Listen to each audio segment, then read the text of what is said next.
Il est l'heure du journal sur ICA TV. Messieurs, dames, bonsoir et bienvenue. Un seul titre au sommaire. Soutenance de thèse de doctorat des étudiants de la Faculté des sciences de la santé de l'Université de Kara. Encore une fois, bienvenue. Merci de votre attention.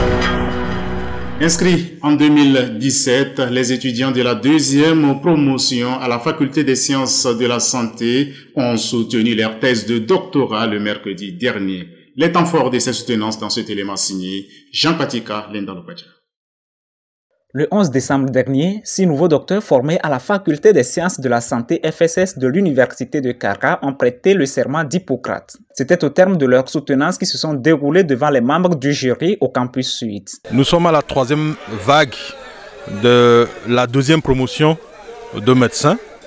Ces soutenances groupées se tiennent aujourd'hui et donc les membres du jury ont posé beaucoup de questions à l'impétrant qui s'est défendu et ce qui a fait que cette soutenance a été très animée.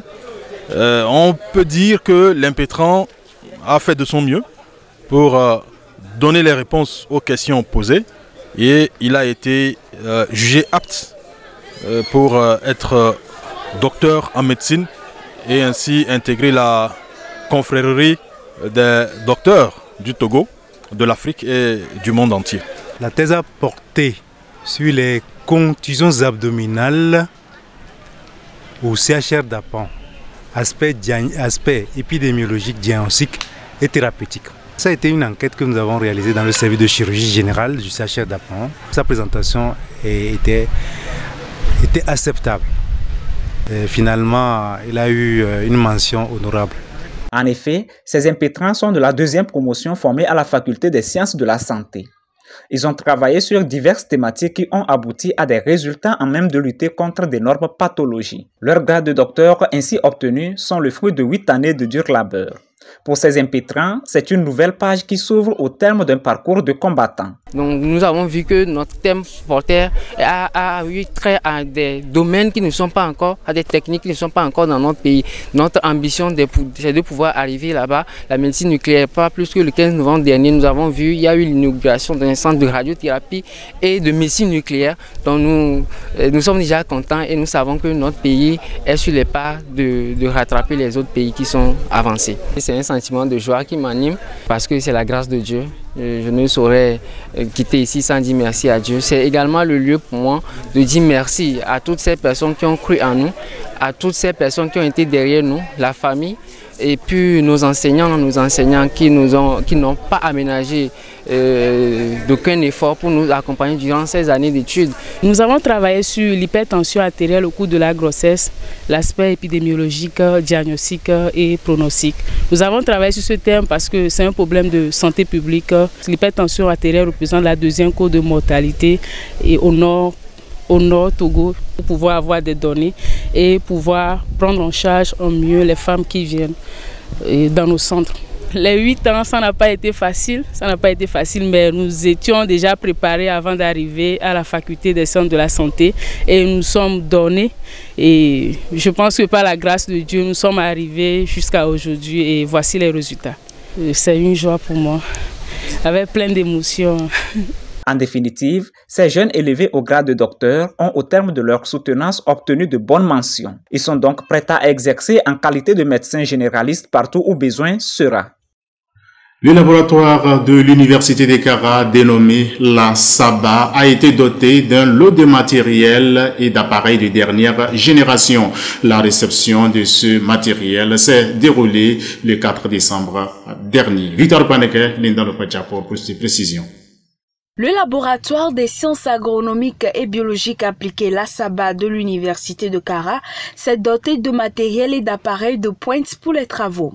Cet équipement a été acquis dans le cadre du projet Arise UCA. La remise officielle du dit matériel s'est déroulée le 4 décembre dernier. Donc c'est un projet qui vise, entre autres, l'équipement du laboratoire, la SABA, de l'Université de Kara, en matériel de biologie moléculaire. Donc aujourd'hui, nous avons réceptionné un certain nombre de ce matériel, au rang desquels nous avons entre autres des HOTS, une autoclave, une centrifugeuse ultra réfrigérée, des thermocycleurs pour faire les PCR ainsi que des mécanismes de visualisation des gels de PCR.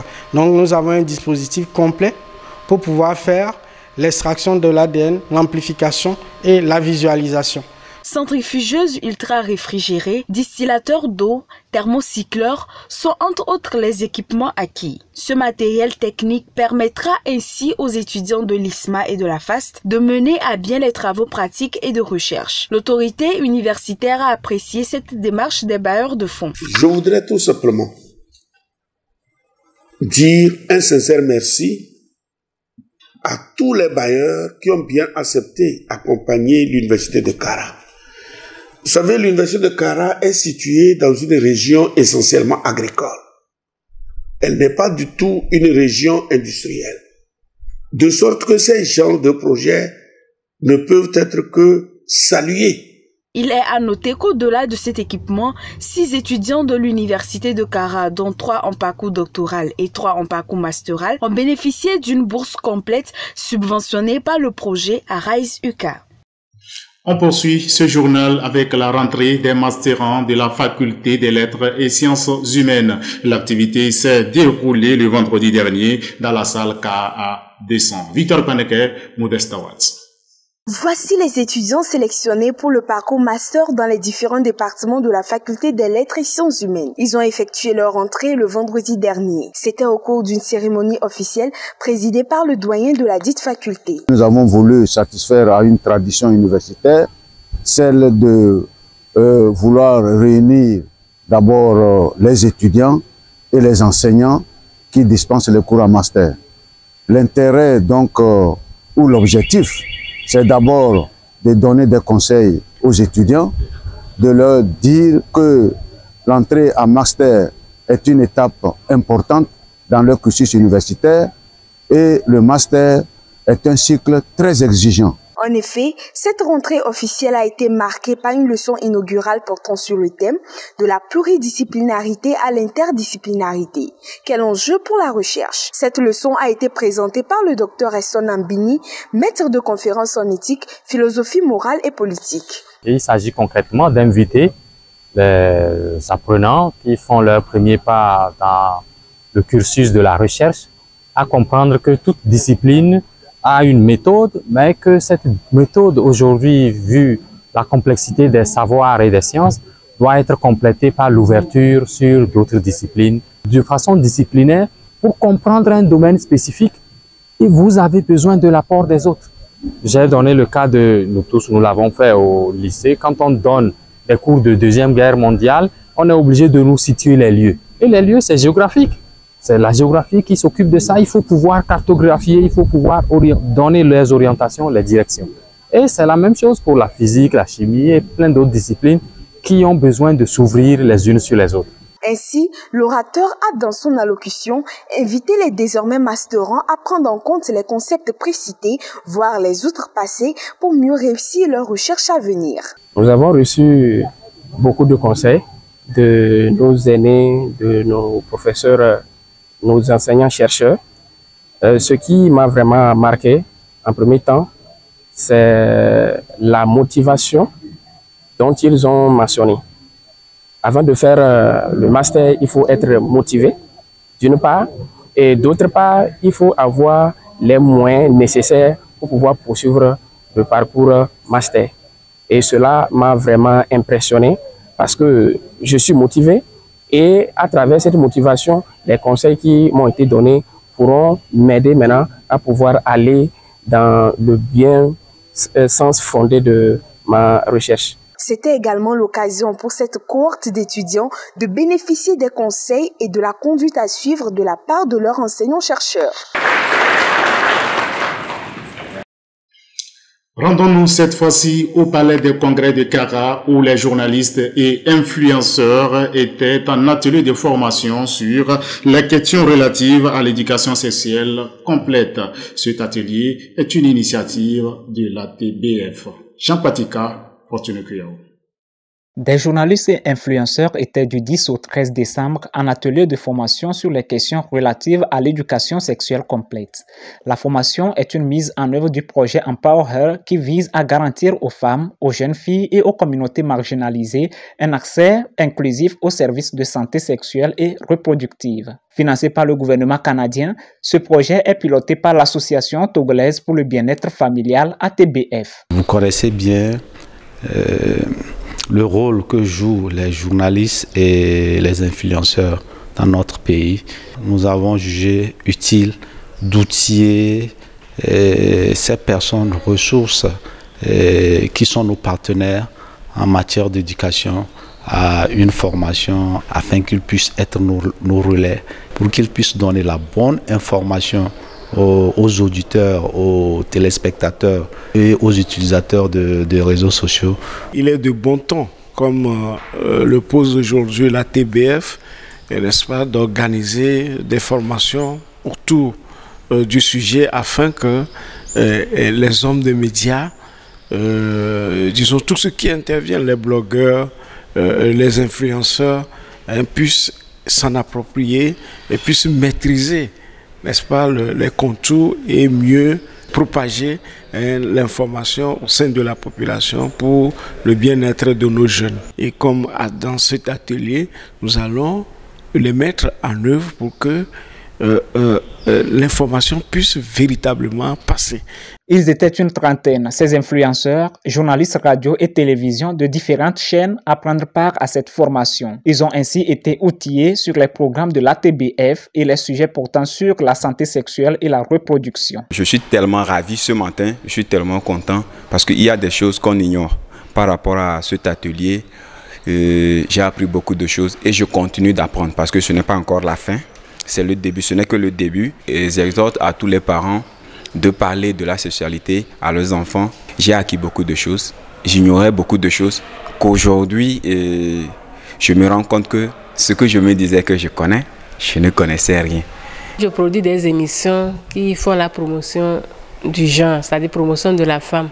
Et ceci, l'éducation sexuelle complète, c'est un des thèmes que je peux aborder dans mes productions. Donc, on a vu les modules qu'on va développer ici et tous ces modules sont très pertinents pour que nous puissions les utiliser aussi dans nos productions. À travers cette initiative, la TBF veut mettre à contribution les acteurs des médias et les influenceurs à faire passer la bonne information concernant l'éducation sexuelle complète à travers la production d'émissions et la création de contenu en la matière pour un environnement favorable pour tous. Pour finir, suivez le contenu de ces arrêtés du président de l'Université de Kara. Arrêté numéro 063-UK-P-VP-SG-2024 portant ouverture d'un master recherche en psychologie appliquée et intervention à l'Institut de formation en sciences pédagogiques et administration universitaire de l'Université de Kara. Article 1er. Il est ouvert à l'Institut de formation en sciences pédagogiques et administration universitaire de l'Université de Kara un master recherche en psychologie appliquée et intervention pour compter de la rentrée académique 2024-2025. Article 2. Le master recherche en psychologie appliquée et intervention est une formation entièrement dispensée en présentiel. Article 3. Le master recherche en psychologie appliquée et intervention a pour objectif de former des cadres capables d'exercer en qualité de psychologue de développement et de l'éducation, psychologue clinicien et psychopathologue, psychologue du travail et des organisations. Article 4. Les droits d'inscription sont fixés par arrêté du président du conseil de l'Université de Kara. Article 5. Le présent arrêté qui prend effet pour compter de sa date de signature sera enregistré, publié et communiqué partout où besoin sera. Fait à Kara le 6 décembre 2024. Le président signé professeur Koko Tcharié. Arrêté numéro 064-UK-BP-VP-SG-2024 portant ouverture d'un master à l'Institut de formation en sciences pédagogiques et administration universitaire de l'Université de Kara. Article 1er. Il est ouvert à l'Institut de formation en sciences pédagogiques et administration universitaire de l'Université de Kara un master d'enseignement.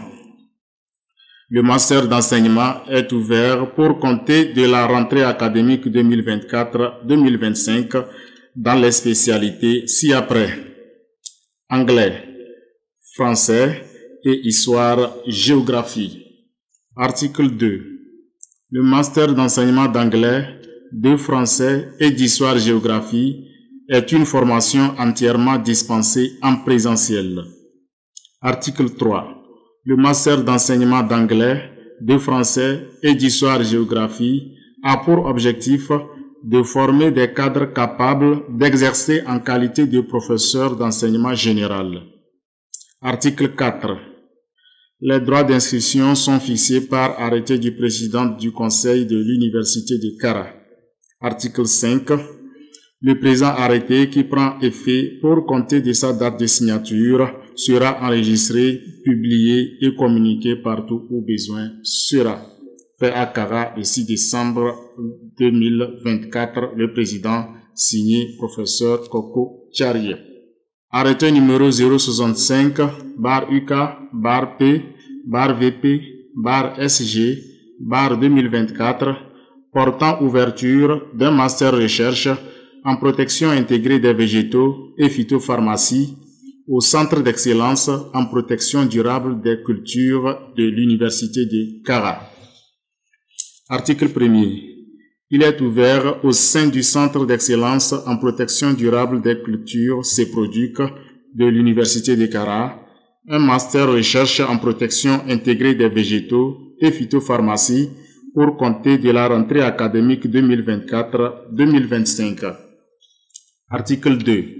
Le master recherche en protection intégrée des végétaux et phytopharmacie comprend deux spécialités: protection intégrée des végétaux et phytopharmacie. Article 3.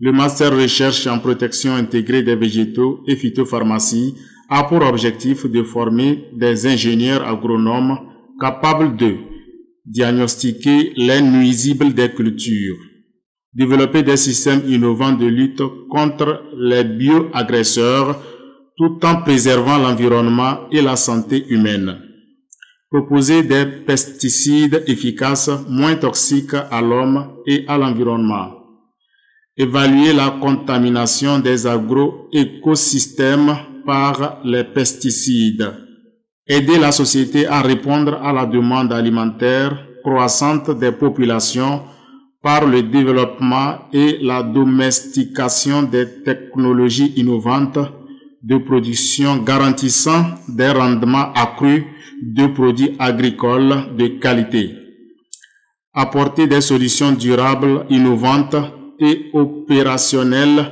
pour la gestion des nuisibles des produits agricoles du champ jusqu'à la consommation ou vente, prescrire de manière précise et efficiente des produits phytosanitaires aux différents acteurs du secteur agricole.